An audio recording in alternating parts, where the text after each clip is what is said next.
Mr. Mohammad Nasheed, Speaker of the People's Majlis, Republic of Maldives, Mr. John Forbes Kerry, United States Special Presidential Envoy for Climate, Honorable Vera Mori, Minister for Environment Conservation and Climate Change, Papua New Guinea, Lord Goldsmith, Minister for Pacific and the Environment at the FCDO UK, Dr. Ajay Mathur, Director General TERI, distinguished fellow speakers, ladies and gentlemen. I am happy to be here to address the roundtable on rebooting green growth. I must also compliment the outstanding work done by the Energy and Resources Institute, TERI, over the years, and also their efforts in bringing together such diverse and distinguished speakers for this 20th edition of the World Sustainable Development Summit.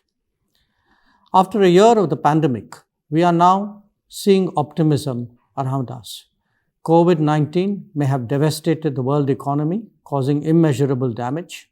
Millions have lost their jobs and many have been pushed back into poverty. India too has seen immense damage done to the economy and the livelihoods of people. But there is good reason for hope. Vaccinations have begun. World economies that were brought to a halt are now slowly picking up. India is projected to grow at over 11% next fiscal. But what is important for the world as much as India is that this growth must be as green as possible. Now, do we have the capability and confidence to ensure that? There are lessons from the COVID experience that we need to reflect on. Initial shortages of masks, PPEs, ventilators, etc. were met by ramping up production levels. The same was done for pharmaceuticals and now for vaccine production as well. In fact, this is an example of strengthening a sector even in the midst of a pandemic. India can play an important and positive role here, and we intend to do so. To date, we have supplied over 23 million doses of vaccines to 20 countries in our neighborhood and beyond. All of you would agree that climate change is a key global challenge. India is clearly a leader in climate action. Addressing this challenge requires us to evolve a comprehensive approach which covers education to values and from lifestyle to developmental philosophy. We need global awareness to bring about behavioral change. Respect for nature, the judicious use of resources, reducing our needs, and living within our means have all been important aspects of both India's traditions and its present-day efforts. As Prime Minister Modi has said, respect for nature is an integral part of our culture, and protection of environment comes naturally to us. We, the present generation, have the responsibility to act as a trustee of the rich natural wealth for future generations. Among G20 nations, India is on track to meet its climate change mitigation commitments. We currently have the fastest growing solar energy program in the world. We have expanded access to clean cooking fuel to cover over 80 million households in need, which has led to energy saving of about 47 billion kWh per year and reduction of 38 million tons of CO2 per year. This is among the largest clean energy drives globally. The renewable energy installed capacity in India has grown 162% in the last 5 years. India's solar installed capacity has increased by about 13 times in last 6 years. Government has revised the target of grid-connected solar power projects to 100,000 megawatts under the National Solar Mission.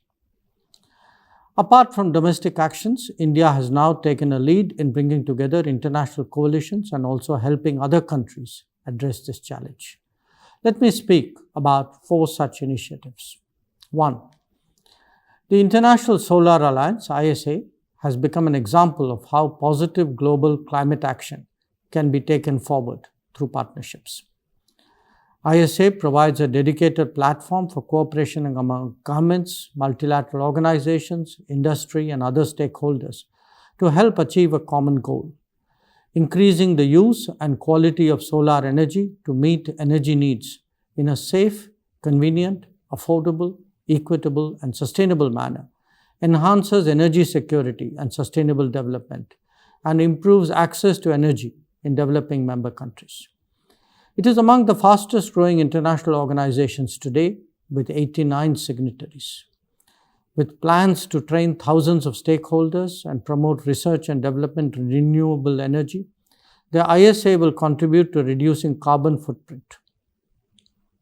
India has already committed $1.7 billion under lines of credit towards solar projects in various countries. ISA has recently launched 2 initiatives, a World Solar Bank and One Sun, One World, One Grid initiative of global import that are poised to be instrumental in bringing about a solar energy revolution globally. The proposed World Solar Bank would cater to the need for dedicated financing window for solar energy projects across the members of the ISA. At the 2019 Climate Summit, we also launched another important international initiative to make infrastructure disaster resilient, called the Coalition for Disaster Resilient Infrastructure, CDRI. 20 countries, including 10 from the G20, and 4 international organizations have already joined the CDRI. It is working to garner attention towards infrastructure damage during natural disasters, which especially impacts the poorer nations. In 2021, CDRI, which is co-chaired by India and the UK, will host its 3rd global event, which will be an opportunity to take stock of the progress as well as to give added impetus in the run-up to COP26. Government of India has already allocated $70 million to support the work of the CDRI. The India-UN Development Partnership Fund is another practical manifestation of climate action and sustainable development in the spirit of South-South cooperation. The fund, established in 2017, aims to contribute to the efforts of developing countries towards the realization of the 2030 Agenda for Sustainable Development Goals, including on climate action.